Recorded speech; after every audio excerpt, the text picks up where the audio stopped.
Sir, after the gun-related incident in the Senate, and then there's the walkout of the minority bloc and the alleged another Senate coup, as the President and former member of the upper chamber, how concerning is this, sir? Very. I watched with horror that this is the Senate, that the Senate has become this. I look at my other fellow senators.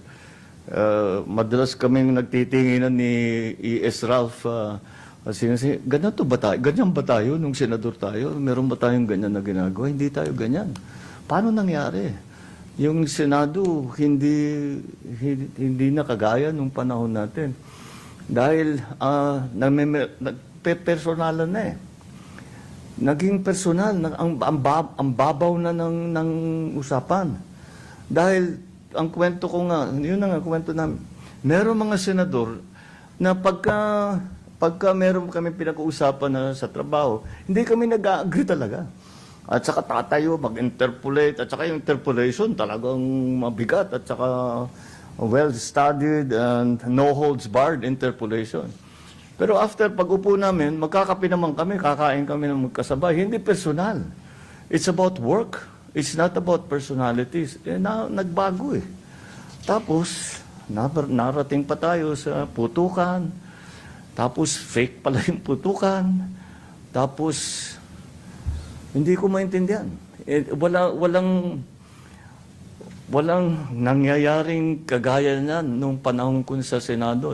Of course, the only basis for comparison that I have is the time that I was in the Senate. And I never imagined that the Senate would descend into this kind of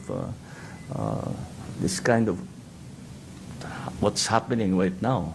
And then I was watching the comments of former SP, another colleague of ours, Senator Frank Drilon. Sabi niya, ano nangyari dito? The Senate is now sheltering fugitives from justice.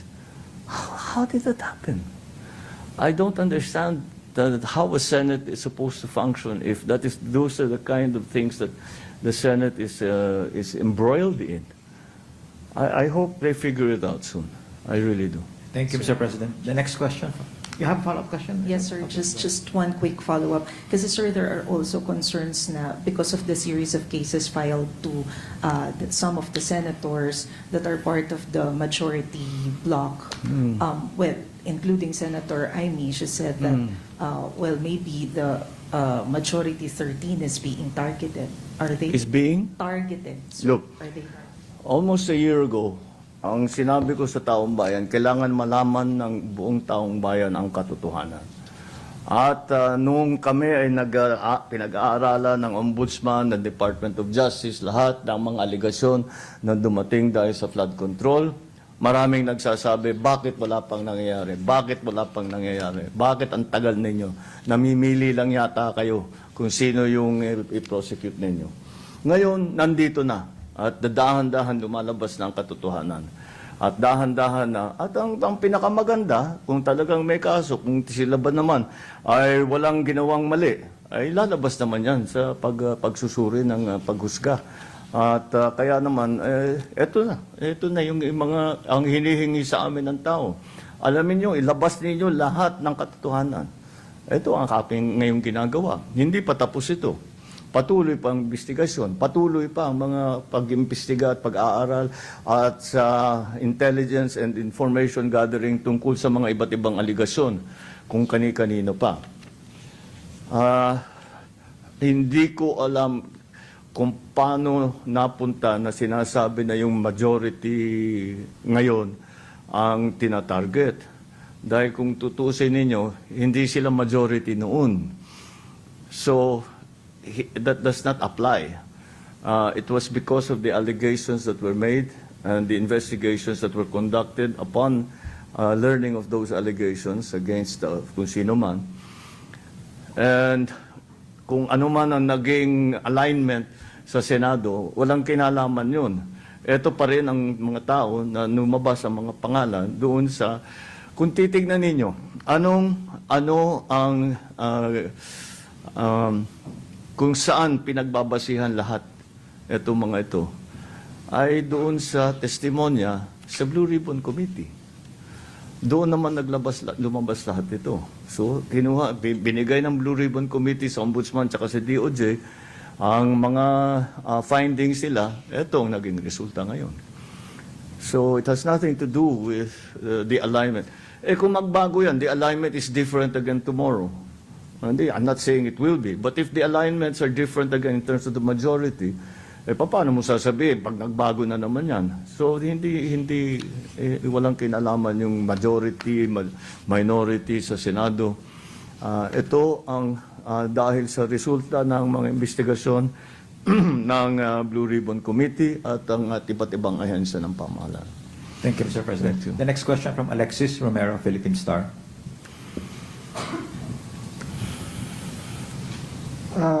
Good afternoon, Mr. President. Good As a afternoon. former senator, what are your thoughts on the proposal to amend the Senate rules to allow online voting?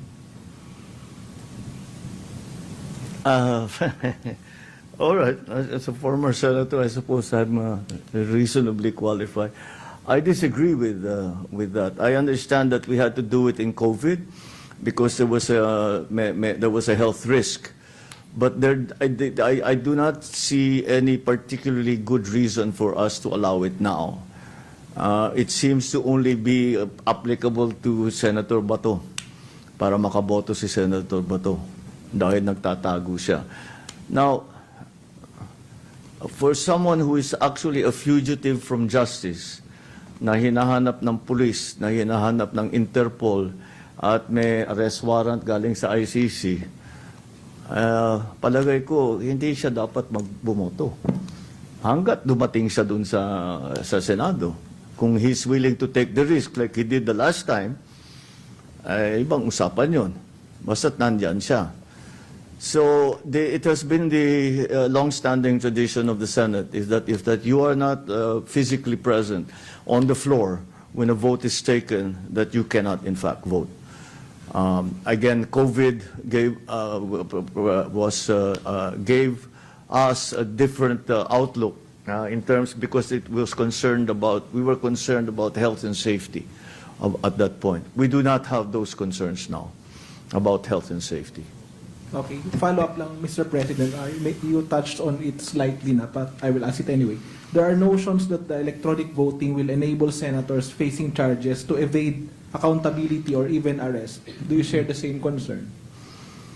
I never really thought about it in those terms. Ang para sa akin is that simple lang ang question. Dapat bang bumoto ang senador kung hindi siya sumipot? Sa akin palagay, hindi dapat. Kung talagang importante siya makaboto, dumating ka sa Senado. Thank you. Thank you, Mr. President. Next question from Rafi Ayeng, Daily Tribune. Good afternoon, Mr. President.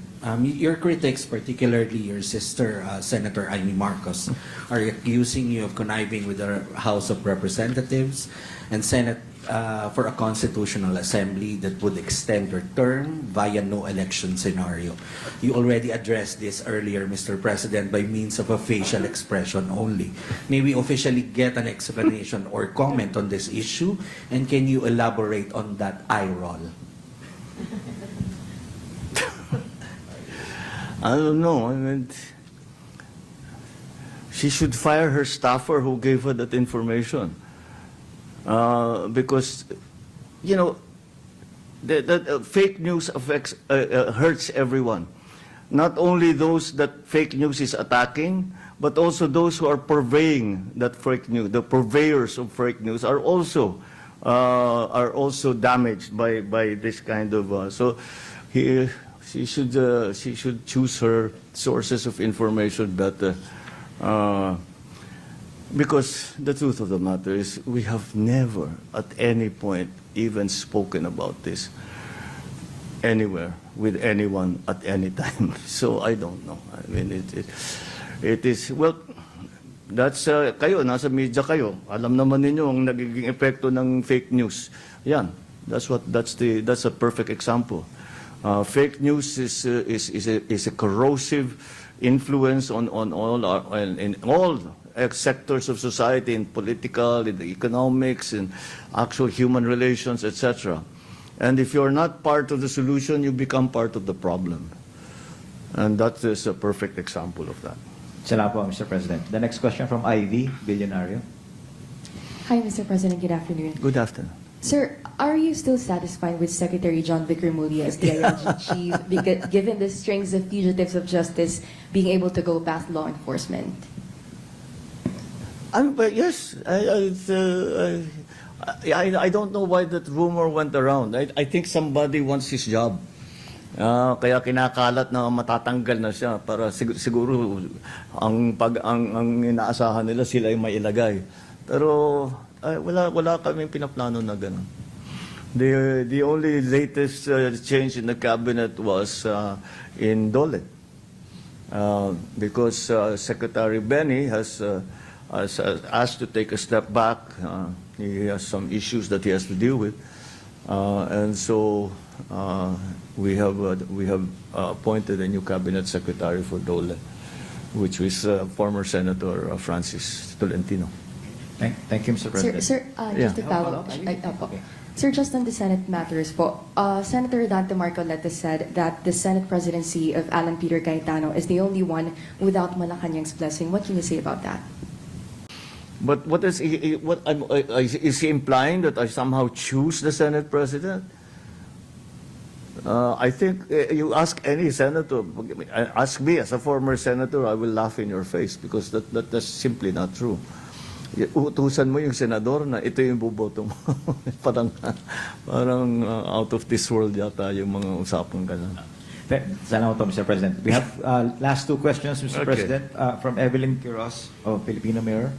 Good afternoon, Mr. President. Good afternoon. Naglaps na po yung 1-year ban on losing candidates. Meron po po tayong ina-expect na ibang appointments in the coming days?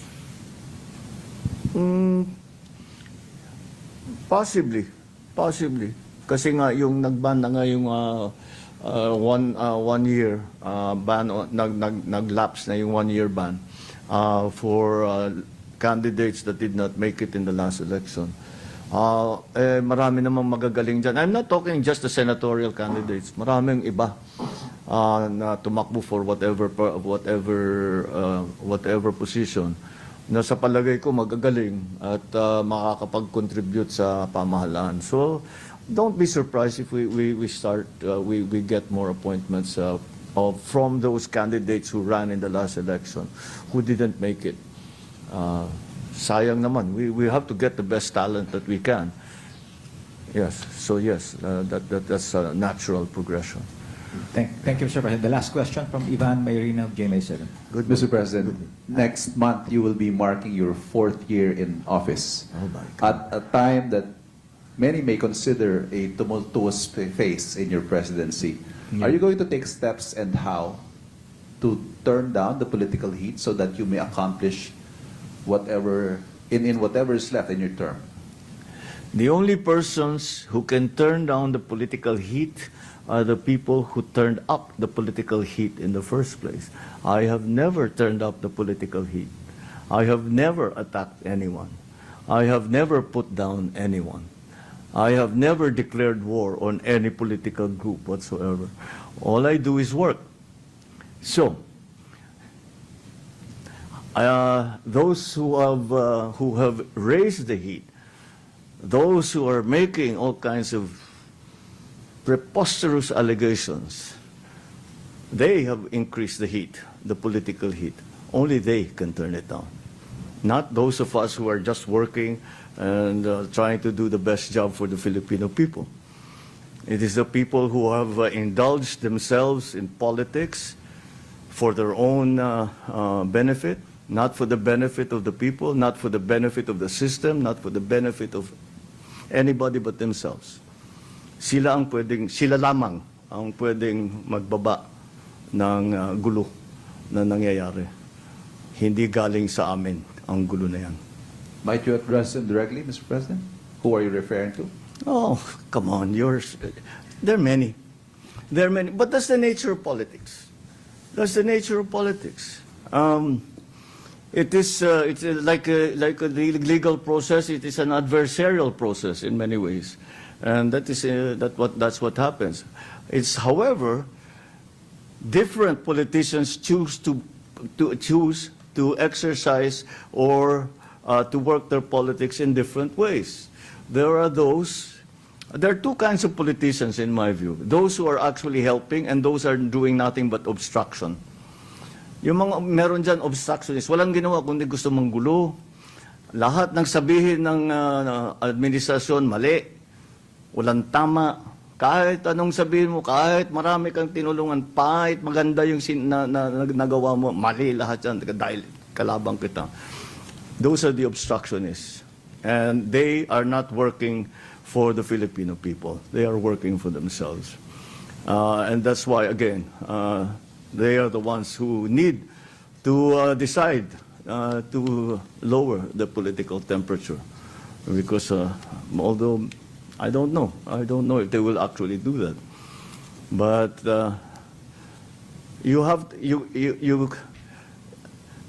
if you are desirous of lowering the political temperature, you have to look at who raised the political temperature in the first place. They are the ones who can lower the political temperature. Okay, maraming salamat po, Mr. President. Thank